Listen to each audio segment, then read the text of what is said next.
Welcome to my new vlog. તો હું તમને આજે કેસર કલાકંદની રેસીપી આપવાની છું. તેની માટે મેં આ દૂધને ઉકાળી લીધું છે. હવે હું એમાં આ એક વાટકો મિશ્રી પધરાવી દઈશ અને હું એને થવા દઈશ. અને પછી મેં અહીંયા આગળ આ બદામ અને પિસ્તા લઈ લીધા છે, કેસરવાળું દૂધ લઈ લીધું છે અને આ લીંબુ લઈ લીધું છે. હવે હું આ ખાંડને આમાં ઓગળવા દઈશ. તો તમે જોઈ શકો છો કે આમાં હવે મેં કેસરવાળું દૂધ પધરાવી દીધું છે અને આ બદામ અને પિસ્તા પણ હું એમાં પધરાવી દઈશ. તો તમે જોઈ શકો છો કે આપણું દૂધ ઘણું ઉકળી ગયું છે અને હું આવી રીતે બદામ પિસ્તા આમાં પધરાવી દઉં છું. અને આ ગાર્નિશિંગ માટે છે. તો તમે જોઈ શકો છો કે આ બહુ જ સરસ રીતે આનીથી થાય છે.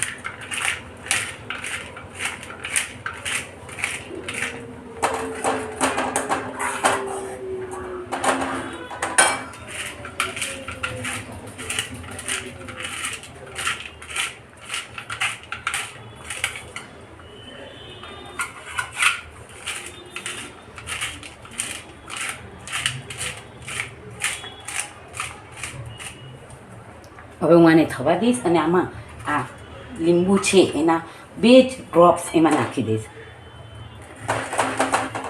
હવે હું એને થવા દઈશ.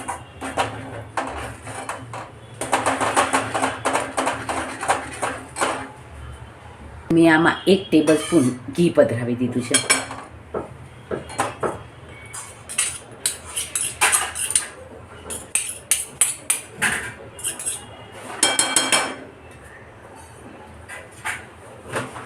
અને જો તમને એવું લાગે તો આપણે હજી થોડુંક લીંબુનો રસ મેં પધરાવ્યો છે. ને હવે હું એને થવા દઈશ.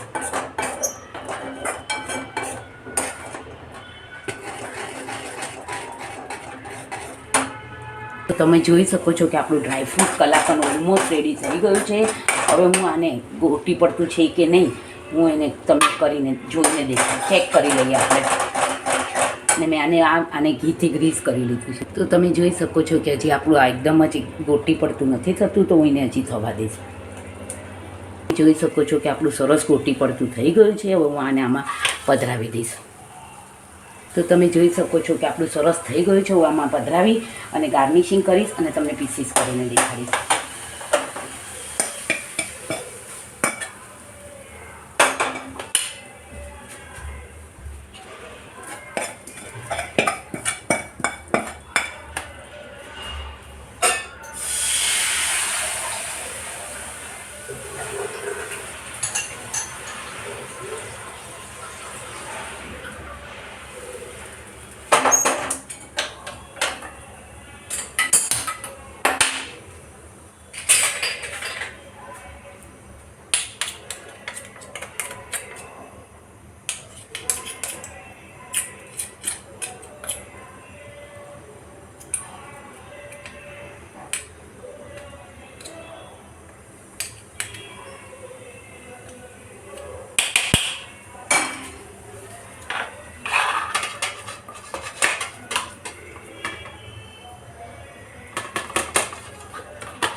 તો તમે જોઈ શકો છો કે આ સરસ આપણું થઈ ગયું છે.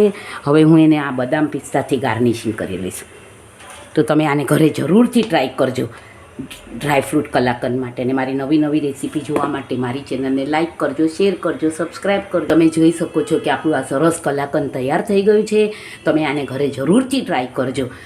અને મારી નવી નવી રેસીપી અને મારી સામગ્રી જોવા માટે મારી ચેનલને લાઇક કરજો, શેર કરજો, સબસ્ક્રાઈબ કરજો. See you tomorrow from Vaishnav food blog by Dipti ચિતલિયા.